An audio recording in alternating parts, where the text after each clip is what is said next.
Welcome to Next Gen Platform Week, everybody. We had launches of three if you want to count the Series S, maybe a side platform.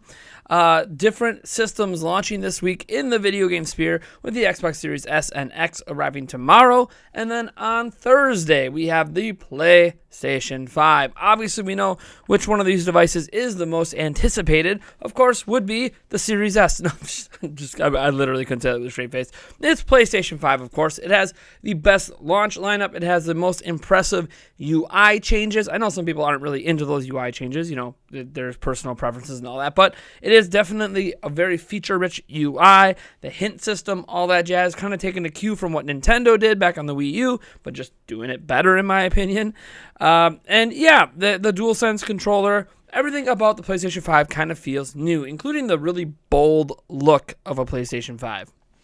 However, despite this, there are some concerns at buying a PlayStation 5 at launch. Now, there's always concerns about buying any platform at launch, and I always tell people that even though I'm a tech enthusiast and I try to get my hands on this tech as soon as possible, I will be getting an Xbox Series X tomorrow as soon as I have the funds available, which I'm trying to raise a little bit through live streams, but we'll see what happens. I plan to get a PlayStation 5 ASAP. Hopefully I don't have to pay a scalper for it, but we'll see. I don't believe in supporting the scalping market. That being said, I want to talk about a key part of the PlayStation 5 that is actually a problem. And I'm not talking about the fact that it advertises 8K on the box, yet doesn't actually support 8K at launch. So that's kind of weird. So if you went out and bought one of those new LG OLED 8K sets, which are quite expensive, you're not going to see any benefits from it. I'm not even here to talk about how it doesn't support an auto variable refresh rate mode, which is basically where you could take your gaming experience and lower the latency without having to manually go into your TV and turn on game mode. Most TVs do have a game mode, but the Xbox Series X supports just automatically putting your TV on that game mode when you're using the Series X playing games. So again, these are just some little minor gripes. The 8K thing is probably extremely minor for some people because most of us won't own 8K sets, maybe within even the lifetime of these platforms, or maybe ever for some of us. So I honestly don't know that that's as big of an omission. It kind of sucks about the VRR user experience. But the main issue I have with the PlayStation 5 is the storage. Now, we know it's got 664, 667 gigs of available storage at launch because the rest of it, that 850 whatever gigs, is taken up by the OS. That's okay. It sucks. It's not good. It doesn't sound as bad as the Series S, of course, but it's not good. There's an extra 200 gigs on an Xbox Series X. So again, it doesn't sound good, but there was a lot of praise given to Sony because they offered the ability to use any PCIe Gen 4 SSD in their system. It's a standard NVMe M.2 drive that you could just throw in there. Now, it has to be PCIe 4.0, and some people were praising this because of pricing reasons. There's no reason to praise it because of pricing reasons. It's PCIe Gen 4, which is exactly what Xbox uses, and guess what? The pricing of those are right around the same price as the expandable storage for Xbox. So they're not gaining a pricing advantage, but you do gain a user-friendliness advantage where you can choose whatever brand you trust, because a lot of people aren't fans of Seagate.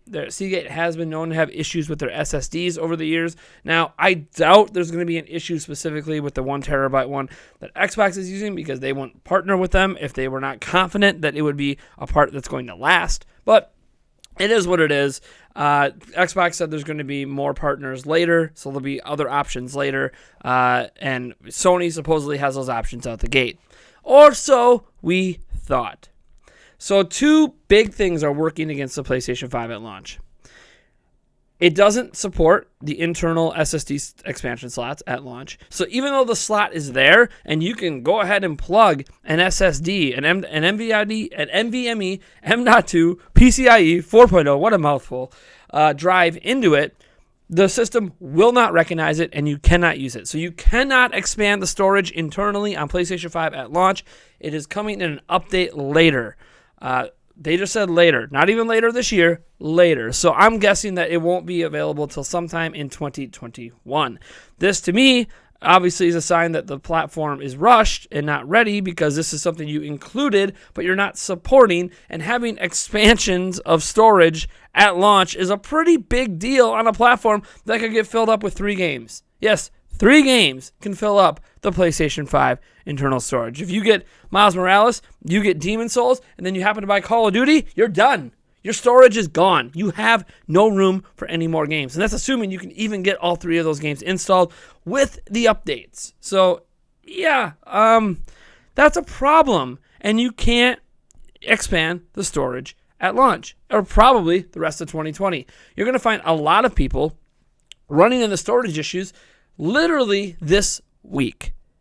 That is going to be, that's not good. Now, you could say, well, at least they announced that they support expandable storage on the outside. So this is where you could plug in through one of their USB ports a external hard drive, and you can at least store the games on there just like you can with the Xbox Series X. Because for those who don't know, Microsoft touted that, hey, look, we understand this external memory card is expensive, but you can plug in any whatever you want USB capable expansion drive on the outside, whether it's SSD or not SSD, and you can store all your next-gen games on there. And there's just a simple transfer feature where you transfer games back and forth from the external hard drive to the internal hard drive. It's really quick. It's nothing like having to re-download games. And obviously eating up your bandwidth. It's a very simple process Microsoft has set up for it to allow you to cheaply expand your storage. And, you just kind of live with the fact that you have to do a little transferring in between with games, that, I don't know. You're basically going to keep whatever you're currently playing on the internal storage and then swap it out for games that you have on the external storage. Not that big a deal. Plus, you could play all Xbox One games directly off of that drive as well. You don't have to transfer them to the internal storage, although you get an advantage of doing so with the SSD. So it's kind of a give or take, but there's options. Microsoft gives you options. PlayStation 5 at launch does not support external hard drives. Now, they said that they're going to support external hard drives. They're going to support you storing games on external hard drives. But it's not there at launch. So you can't use external hard drives to store PlayStation 5 games. Basically, that 664, 67, gigs you get at launch, that's it. You cannot install PlayStation 5 games beyond that storage. You have to delete games to install new ones, which means having to re-download games. And remember, I said as many as 3 games could fill up that internal storage. Raise your hand right now, in person. I'm not there. Raise your hand right now if you play more than 3 games in a given month. And it could be anything. You can hop around in Fortnite, maybe on a Switch. You might hop between Fortnite or Mario Kart. Maybe pop in some Zelda quick, play a little Luigi's Mansion. Heck, maybe you're getting ready for Age of Calamity, playing that demo. Like, I know personally, I hop around games all the time. In any given month, there's probably a half dozen to a dozen games that I hop between. Some for quick multiplayer action, some are longer sessions that I'm working on, like a Fire Emblem 3 Houses. But in general, I'm not just playing one game per month. I know for some of you, that's it. You only play a single game per month, or for many months, you just play Fortnite, you just play Call of Duty, you just play Madden. And that's fine. But for a lot of people, we like to play a wide variety of games that kind of suit whatever mood we're in or the time available. Like, when I play Assassin's Creed Valhalla this year, it's going to be for longer play sessions. I'm not just going to sit down and play it for, a quick 10 minutes. It's not that kind of game. That's something where you can hop into a multiplayer match in something for 10 minutes if that's all the time I have. Plus, I might not always be in the mood to play a single-player experience like that. So there's a lot of factors that come into play that make it so this is pretty much unacceptable at launch. But again, something that we already know heading into launch is a problem. In fact, we already had one person on Twitter when I brought this up mention, man, I should have kept my Series X pre-order because I could have played next gen earlier and I wouldn't have had to worry about storage as much. And they switched because, of the Seagate 1 terabyte expensive drive, not realizing that all NVMe drives on the PlayStation 5 are going to be expensive too, and you can't even use them at launch. We didn't even know that until the console reviews came out and said, hey, if you're hoping to expand your storage for PlayStation 5 games, you're shit out of luck. So, sorry. Yeah, this is not okay. And I do think both platforms, I want to be fair in my criticism, both platforms I don't think are ready to go. Now, I will note that I think the Xbox Series X/S is ready from a hardware perspective. It is completely feature rich. It has 8K support. It supports the variable refresh rate and turning your TV into game mode. It supports the external hard drives and has expandable storage at launch. There are 0 missing touted features of the Series S and Series X at launch. The console you get, the UI you get, the software you get, everything is feature complete. However, without Halo Infinite, there is 0 big deal exclusive games at launch. There is a one-timed exclusive, Sakura is there, which is a timed exclusive. Is it Sakura? I don't know, not Sakura. I forget. There's one Japanese game, I can't remember its name of it, that actually is exclusive. Maybe it's Yakuza? I don't know. I get confused sometimes, but yeah, there's one Japanese exclusive game that doesn't really look next gen, but it is exclusive for, like 6 months or something. But yeah, I honestly think that that without some better software, at least something, at least at launch Xbox One, we had Rise, Son of Rome, and a couple others. There was at least something to showcase the platform. This time around, they're pushing Assassin's Creed Valhalla hard because you can play it first next gen tomorrow, whereas you have to wait till Thursday for PlayStation 5. But PlayStation 5 is missing key features, has games, doesn't have all the features in place. And the primary one being the storage issue, because storage issue will be an issue day one. I guarantee you there's going to be someone who picks up a PlayStation 5 day one and has storage issues literally within hours, because they're going to transfer some of their PlayStation 4 games to the internal SSD. Now, why are they doing that? Because they want that 60 FPS. They want those faster load times. They want those next-gen upgrades, because a lot of the games are getting these next-gen patches. They want to play them, and you're going to have to do that on the internal SSD. You won't be able to play those next-gen stuff on the external. The external hard drive, assuming you can even plug it in and play the old library off of it at day one, will not be able to have these upgrades. You'll just be playing stock standard PlayStation 4. It won't feel any different on the Series, or on the Series X, on the PlayStation 5. So this is a problem. It's a problem that needs to be addressed. It's a problem that will be addressed someday in the future.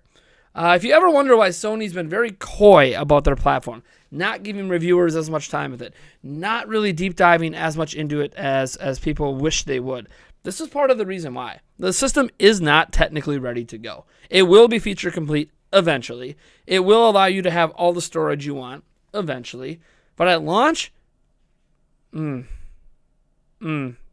it's not looking good. Now, yes, Xbox needs to catch up with games, but at least the platform is feature complete. Now, if you ask me, what do I care about most? Do I care about the games or care about a feature-complete platform? The obvious choice is the games. And that's why PlayStation 5 still looks like a great buy if you really, really have to have that remake of Demon's Souls. Like, if you must have that remake now, PlayStation 5 is going to feel like a must-buy. But for a platform that's offering an all-digital version that you can't even put discs in, not that discs even matter anymore since you have to install the game, in terms of the storage capacity. It matters in terms of physical collecting and resale value. I get that. But in terms of actual storage, it doesn't matter. You install the game anyways. I don't think this is okay. I think this is a big oof. And I have to call it out. I hate it. Like, I don't want to talk positively. And once I have the PlayStation 5 in my hands, I'm sure I'll have a lot of positive things to say. And maybe by then they even support the more storage options. But for right now, I'm almost kind of glad that there was a big snafu with PlayStation 5 pre-orders hitting in that early, making me unable to get one. Because that happened, I no longer have to concern myself with some of these issues right away. I could just focus on the X and the Switch this holiday and hopefully get a PlayStation 5 soon after, and then I can, hopefully have some of those issues patched out by then. We'll see. So I think if you buy a PlayStation 5, you will be satisfied with the performance. You'll be satisfied with the games. But you will be quickly dissatisfied with the fact you can only have like 3 on your system at once. All right, folks. I'm Nathaniel Robojans from Nintendo Prime. Thank you so much for tuning in, and I'll catch you in the next video.